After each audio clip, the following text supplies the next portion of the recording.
Keshod sub district civil હોસ્પિટલમાં સ્ટાફની ઘટ અને લોકોની સુવિધા વધારવા આવેદન સાથે ચીમકી અપાઈ. આવેદન આપી લોક સુવિધામાં વધારો કરવા માટે આવેદનપત્ર આપવામાં આવ્યું. ખાસ તો કેશોદમાં અંદાજિત 10 કરોડના ખર્ચે 3 વર્ષ જેવા સમયથી સબ ડિસ્ટ્રિક્ટ સિવિલ હોસ્પિટલ નિર્માણ પામી છે. ત્યારથી આજ સુધી ડોક્ટર અને સ્ટાફની ઘટ પુરવાર થઈ નથી. સ્ટોરી રિપોર્ટ બાય રાવલિયા મધુ સાથે રિપોર્ટર જગદીશ યાદવ, જુનાગઢ. જય હિન્દ, જય ભારત.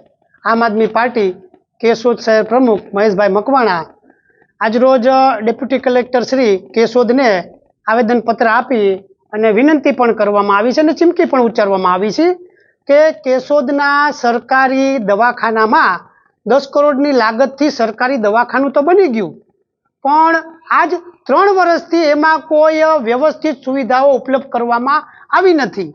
અવારનવાર ગંભીર અકસ્માતોના બનાવ બને છે ત્યારે તે લોકોને રિફર કરવામાં આવે છે અને આવા રિફર કરેલા પેશન્ટો અધવચ્ચારે રસ્તામાં જ મૃત્યુ પામે છે. આવા પણ ઘણા બધા અનેક બનાવો બની ગયા છે.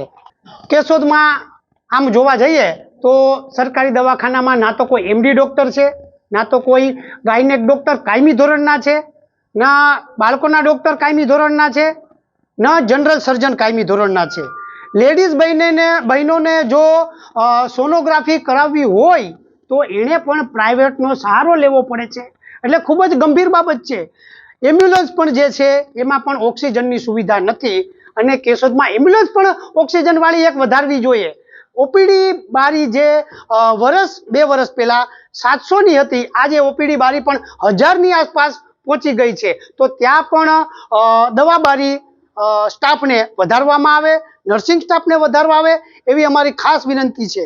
હાલમાં તમે જોવો તો કેશોદ વિકાસના પંથે છે. એરપોર્ટનું નવીનીકરણ થઈ જવા રહ્યું છે. આજુબાજુના વિસ્તારની એરપોર્ટની જે જમીનો હતું તે પણ સરકારશ્રી હસ્તગત આવી ગઈ છે, બરાબર છે. હવે એરપોર્ટ નવીનીકરણ થશે.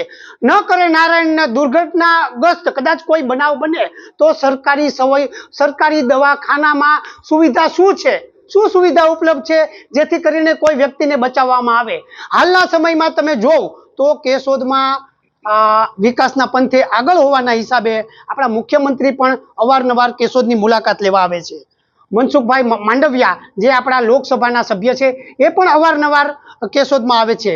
હાલમાં જ CR પાટીલ જળ સંચય યોજના બાબતે આવી અને જતા રહ્યા. તો કેશોદમાં એરપોર્ટ હોવાના હિસાબે ઘણા બધા ગુજરાત સરકારના મહાનુભાવો એરપોર્ટ મારફતે બીજી જગ્યાએ પણ જતા હોય છે. આવામાં તમે વિચારી લ્યો કે હાલના સોશિયલ મીડિયાના મારફતે ઘણી બધી જાણકારી આપણને પ્રાપ્ત થાય છે કે નાના બાળકોને પણ એટેક આવે છે, બરાબર છે. આ વાત કોઈથી છુપી રહી નથી. હાલના ખાણી પાણીના હિસાબે નાના બાળકોને પણ એટેક આવી રહ્યા છે. તો ગુજરાત સરકારના આપણા જે મહાનુભાવો છે એ તો 50 વર્ષને આંબી ગયા છે. આવા મહાનુભાવોને જો કોઈ દિવસ આવવાનું થાય, પ્રાઇવેટ હોસ્પિટલોમાં કોઈ જાતની હડતાલ હોય, બરાબર છે, પ્રાઇવેટ હોસ્પિટલના કોઈ ડૉક્ટર હાજર ન હોય, આવા આપણા મહાનુભાવો, બરાબર છે, ગુજરાત સરકારના, એને અકસ્માત રૂપે કદાચ એટેક બેટેક આવ્યો તો સરકારી દવાખાનું છે એમાં કોઈ સુવિધા જ ઉપલબ્ધ નથી, તો એને આપણે કઈ ફેસિલિટી આપશું? હવે ગરીબ માણસોને વિચારો, ગરીબ માણસોને કોઈ એટેક આવે છે તો એને આપણે શું કરીએ છીએ? સરકારી દવાખાનામાં જાય બિચારા તો એને પ્રાઇવેટમાં મોકલવામાં આવે છે કે તમે પ્રાઇવેટમાં જાઓ. પ્રાઇવેટમાં અત્યારે વેન્ટિલેટર ઉપર જો 1 કલાક ખાલી 1 કલાક કે 1 દિવસ રાખવામાં આવે ને તો 10 થી 12 હજારનો ચાર્જ લેવામાં આવે છે. આવા મજૂર માણસો, ગરીબ માણસોનો પગાર પણ 10 થી 15 હજાર હોય. હવે આવા ગરીબ માણસોને જો વેન્ટિલેટર ઉપર પ્રાઇવેટમાં રાખવામાં આવે 5 દિવસ, તો એ 5 દિવસ એનો પરિવાર બીજું શું ખાય? 10-15 હજાર તો માંડ કમાય છે. વિચારો, આવી મોંઘવારીમાં સરકારને એટલા ટેક્સો આપવા છતાં, એટલા GST આપવા છતાં કેશોદની જે વિકાસશીલ જનતા છે એને સરવાળે 0 મળે છે. આ 0 ન મળે એના માટે અમે 1 વર્ષ અગાઉ પણ આવેદનપત્ર આપ્યું હતું. 3 વર્ષથી સરકારી દવાખાનું બની ગયું છતાં સ્થાનિક આગેવાનોની નબળાઈના હિસાબે આજ કેશોદમાં પૂરતી સુવિધાઓ નથી. પ્રાઇવેટ દવાખાના વધતા જ જાય છે કીડિયારાની જેમ, પણ સરકારી દવાખાનામાં કોઈ સુવિધા નથી.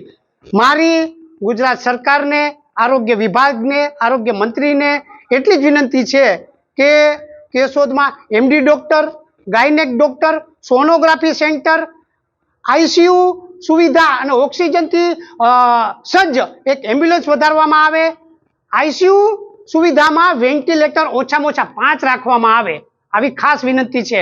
નર્સિંગ સ્ટાફને પણ વધારવામાં આવે.